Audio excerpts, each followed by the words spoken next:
Before we dive into robotics theory, let's start with a relatively simple example. And this example will help us understand some of the key tasks that we typically need a robot to do. So we will start by discussing what is called a planar elbow manipulator robot. So obviously it's a robot. Manipulator means it's a robotic arm. And what does planar elbow manipulator mean? We'll see that in a second. But this is also called a 2R planar robot. And to explain what is 2R, first we will have to look at two most common types of robot joints. And those are revolute joints and prismatic joints. So two most common types of joints in robots: revolute, which means at the joint there is a relative rotation between two links, and typically we call that R. So 2R means two revolute joints. A robot having two revolute joints, and that is planar, is called a 2R planar robot. And the other type of robot joint that is also quite common but a little less common than revolute joint would be prismatic joint.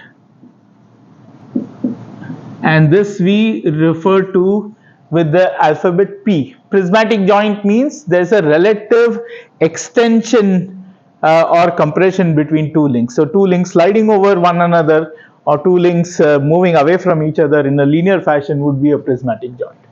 Okay, so let's get down to drawing a schematic and see what's going on with this 2R planar robot. So let's say the ground hinge point or joint is over here. Let's call it O1, and there are two links.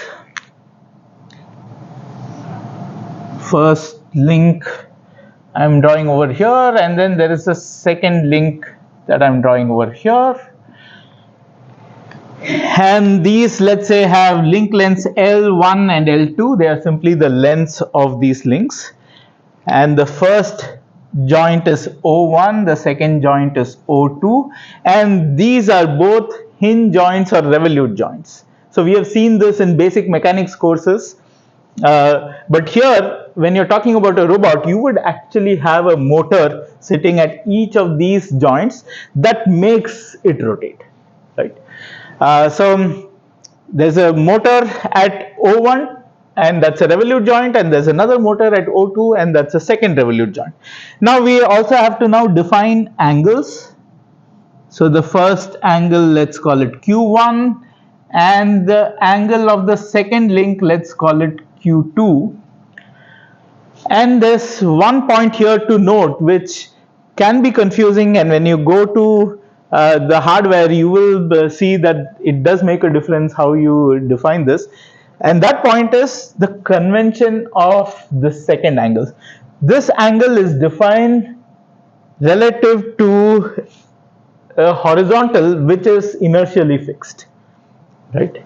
This seems very natural because in most of the trigonometry theory and trigonometric problems, this is how we define angles. But when it comes to robots, you will see that this is somewhat of an unnatural definition, and we'll talk about that a little bit later.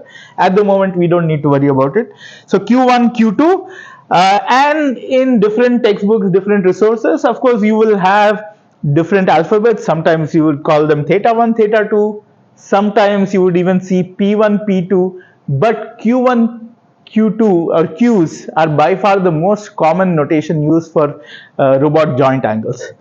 Now the other important thing for us over here, now everything is in a plane, that's why it's a planar robot, and you can sort of see that it looks like an elbow here, so elbow manipulator. But the other thing that's important for us is the end tip coordinate, right? So let's say the end tip point is P and its coordinates are x comma y, right? You can think of having an x and y axis over here at the origin, and P would have a certain x coordinate and y coordinate relative to this origin, right? And there is another common name for P or any end tip of the robot, and that is called the end effector.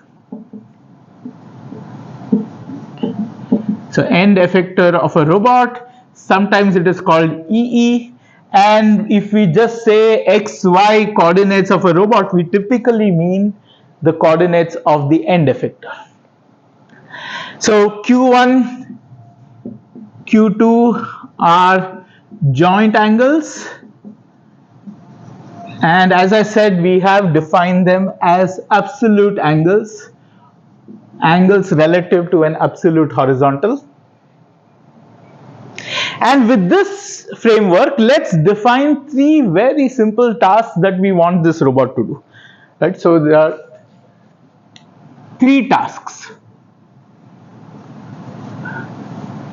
Task 1, no matter what the motor does, it rotates the joints by a certain amount. You always want to be able to calculate what is the end tip doing. So you want to calculate the end tip coordinates and end tip velocity. So task 1 is calculate end effector. So let me call it EE. Let me use capital EE so that there is no confusion. Calculate end effector position and velocity given any arbitrary motor actions, right? So given arbitrary motor or joint motion. Okay, that is the first task. It sounds simple enough. Task 2, let's see if we can do the reverse, right? Given an arbitrary desired end tip position, figure out what the motors need to do to go there, right? And we can make that a little bit more complicated, and we can say given an arbitrary end tip trajectory. What is a trajectory? Essentially x and y coordinates as a function of time, right? So I have a time trace of what x and y coordinates of the end tip should be, and I want to figure out what the motors need to do for the robot to be able to achieve that. So given arbitrary end effector trajectory, I would say x and y as functions of time.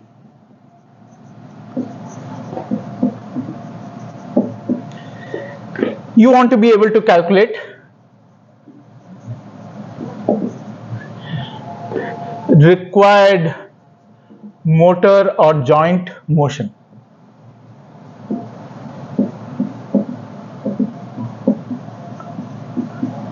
And the third task, this may seem a little unnatural at the moment, and as you go along and do more and more robotics problems, you will see that this is quite common. You will have this requirement every once in a while. And this is given an arbitrary location of a wall with certain orientation, the robot end tip should go touch that wall and apply a specific force against that wall. So that is our third task. So given an arbitrary location and orientation of a wall,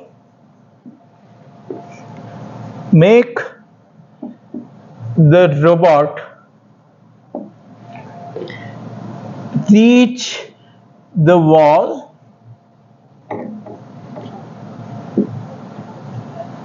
and apply a pre-specified force.